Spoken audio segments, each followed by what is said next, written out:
दोस्तों, आज की कहानी है माँ भाभी को सलवार सूट पहनने की इजाजत मत देना। चलो दोस्तों, कहानी को शुरू करते हैं। मम्मी भाभी सही से घर तो संभाल रही है ना, भाभी खाना तो बना लेती है ना, आप लोगों के साथ ढंग से रह तो लेती हैं।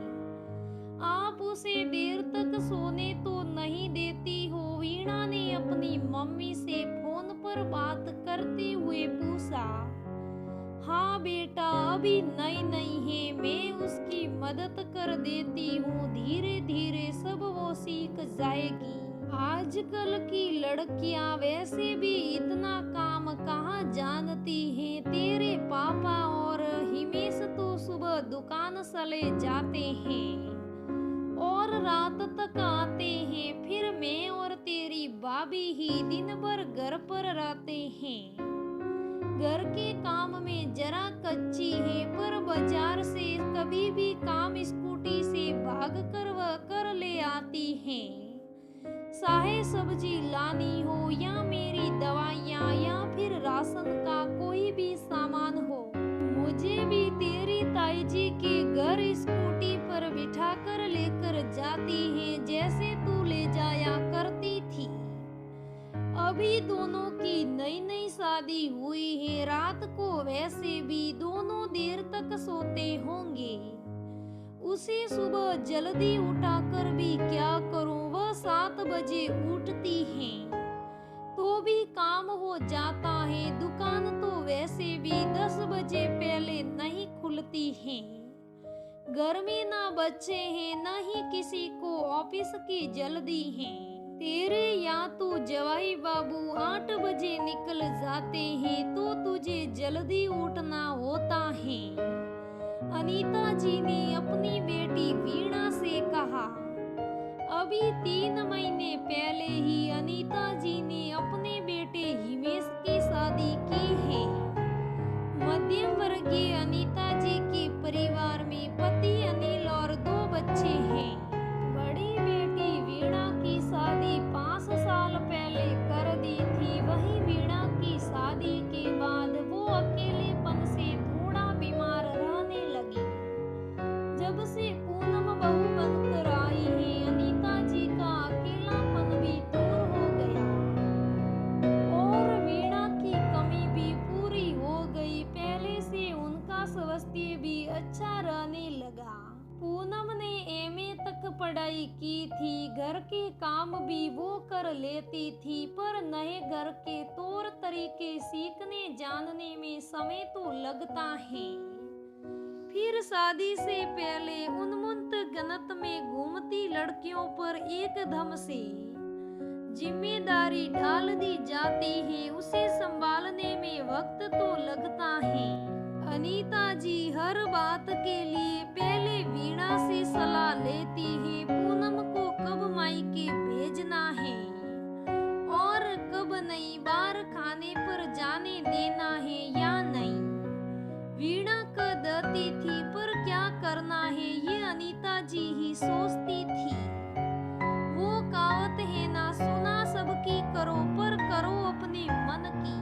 अनीता जी इन दिनों में महसूस कर रही थी कि पूनम को साड़ी में काम करने में दिक्कत हो रही है। सर पर पल्लू भी उसका उतर जाता है और स्कूटी चलाने में भी परेशानी होती है।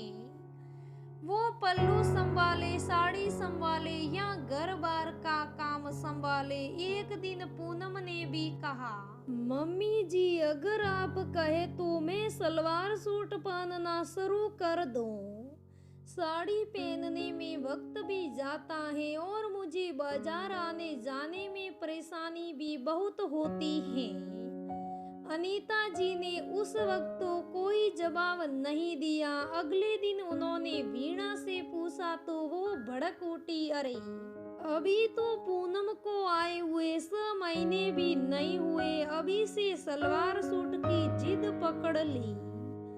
मम्मी अभी कुछ साल तो उसे साड़ी में ही रखो, बहू की तरह ही रखो, ज्यादा उसको सर पर मत चढ़ाओ। मैं अपने ससुराल में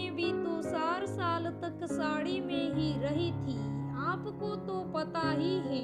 मेरे ससुराल में सूट पहनना मंजूर नहीं था। कितनी मुश्किलों से मैंने सबको राजी किया, कितने पापड़ बेले, तब जाकर मुझे सूट पहनने की आज्ञा मिली। और आप पूनम को इतनी आसानी से, इतनी जल्दी से सूट पहनने दे रही है। मम्मी, आपकी बेटी ने कितना सा है, आप भूल गई क्या?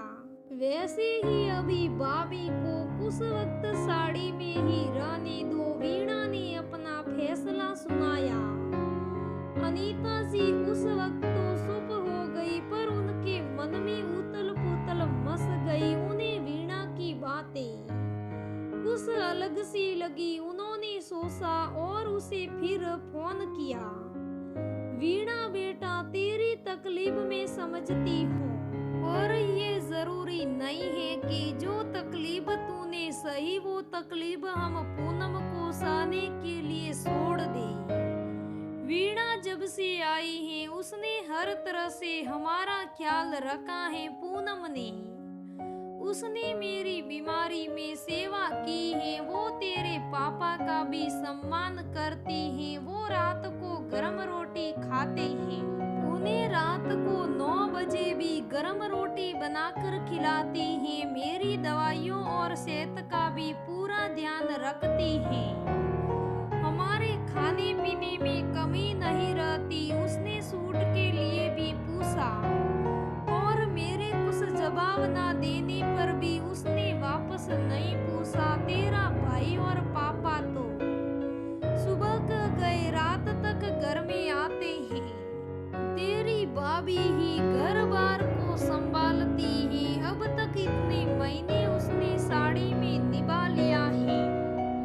अब वो अपनी परेशानी मुझे बता रही है, और तू कह रही है कि मैं उसे परेशान ही रहने दूं। पूनम जब से आई है उसने हमारी हर परेशानी दूर की है।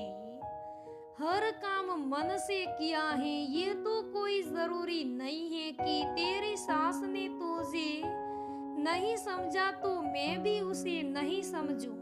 यह सब सुनकर वीणा चुप हो गई। उसे कोई जवाब देते नहीं बना। अनीता जी ने पूनम को सूट पहनने की आज्ञा दे दी। अब पूनम के मन में भी अपनी सास के लिए और इज्जत बढ़ गई।